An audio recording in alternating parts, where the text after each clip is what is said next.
আমি doctor Humayun. Annie বাসায় আছেন? রিভিউ করতে যাচ্ছি তৌসিফ মাহবুব এবং আজমেরি হক বাঁধন অভিনীত এবং ফিকি জাভেদ পরিচালিত এবার রোজার ঈদের অন্যতম বিগেস্ট ওয়েব সিরিজ, যেটি হচ্ছে সাইকোলজিক্যাল থ্রিলার ড্রামা চক্র-এর দ্বিতীয় কিস্তি। ট্রেলার রিভিউ কেমন হলো? চক্র-এর দ্বিতীয় কিস্তির ট্রেলার, আসুন জানা যাক আমাদের ভিডিও।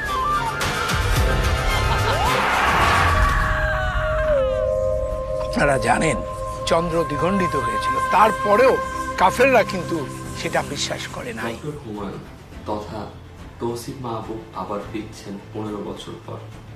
গতবারের মতো এবারও তিনি আবার টার্গেট করেছেন আরেকজন মেয়েকে, যিনি হতে যাচ্ছেন অ্যানি তথা আজমেরি হক বাঁধন।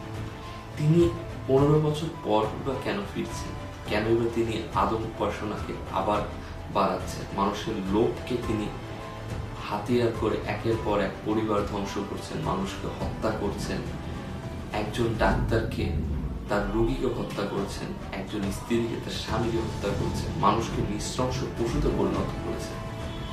মানুষকে অর্থের লোভ দেখাতে দেখাতে তিনি তার ক্ষমতার লোভে এতটাই উৎকৃষ্ট হয়ে চলেছেন যে তিনি তার ক্ষমতার লোভ মেটানোর জন্য নৃশংসতার উচ্চ মাত্রায় নিয়ে যাচ্ছেন।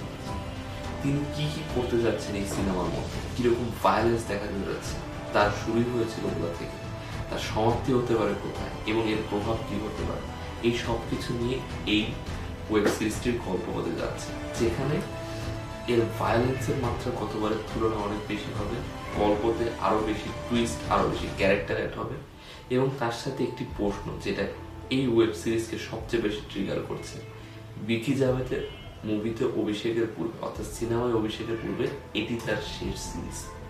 এরপর আসছে তার সিনেমা পুলসিরাত। তিনি কি চক্র ইউনিভার্সকে তার পুলসিরাতের সাথে যুক্ত করবেন? চক্র ইউনিভার্স কি পুলসিরাতের কিছু অংশ থাকতে পারে? সেই সব কিছুর জবাব মিলতে যাচ্ছে এই ওয়েব সিরিজের দেখার পরে, যে ওয়েব সিরিজটি রিলিজ পেতে যাচ্ছে ঈদের 5ম দিন অথবা 26শে মার্চ। জয় আদমের জয়।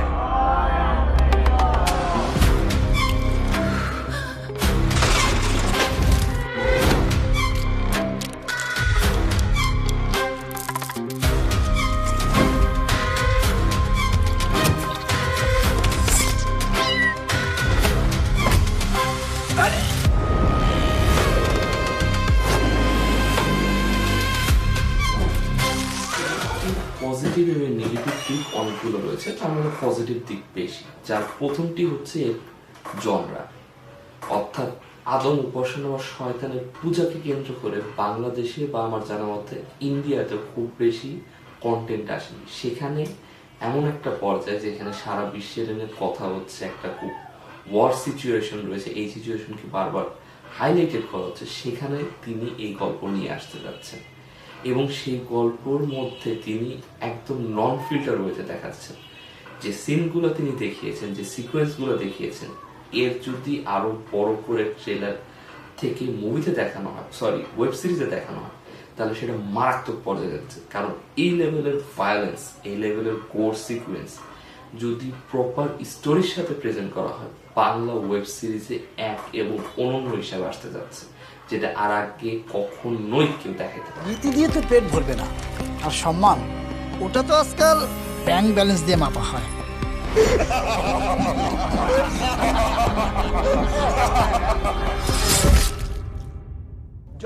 তৌসিফ মাহবুবকে এখানে অনেকগুলো শেডসে দেখানো হয়েছে। তৌসিফ মাহবুবের কেরিয়ারে কোনো চরিত্রে তাকে এতভাবে ভাঙতে দেখা যায়নি।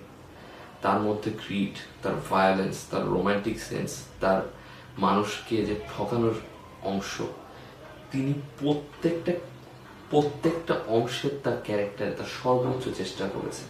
হ্যাঁ, কিছু জায়গায় তিনি খুব ভালো করেছেন, কিছু জায়গায় তিনি মিস করেছেন, বিশেষ করে যে জায়গাগুলো প্রচন্ড হাই অন পয়েন্ট অ্যাক্টিং করতে হচ্ছে, সেই জায়গাগুলো প্রপারলি না হলেও চলার মতো তিনি করে দিয়েছেন। হয়তো খুব ভালো করেননি, কিন্তু তিনি তার কেরিয়ারের one of the best performance এখানে দিয়েছেন।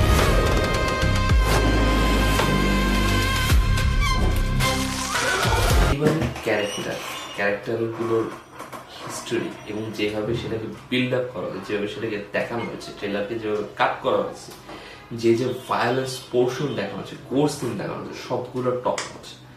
এত অল্প বাজেটে আমার মনে হয় না কেউ এতগুলো কোর ভায়োলেন্স এবং এই টপিক এইভাবে ফুটাতে পারে, একমাত্র ভিকি জানিয়েছে। হ্যাঁ, কিছু সিনে আপনি দেখার সময় অতটা প্রিমিয়াম পাবেন না, কিন্তু একটা সিরিজ অনুযায়ী এর থেকে বেটার দেখানো যায় কিনা আমার যথেষ্ট সন্দেহ আছে। One of the best technically তিনি প্রেজেন্ট করার চেষ্টা করেছেন এবং টেকনিক্যালি অনেক ভালো এবং প্রিমিয়াম কন্টেন্ট লাগছে এই টিজারটি দেখার পর।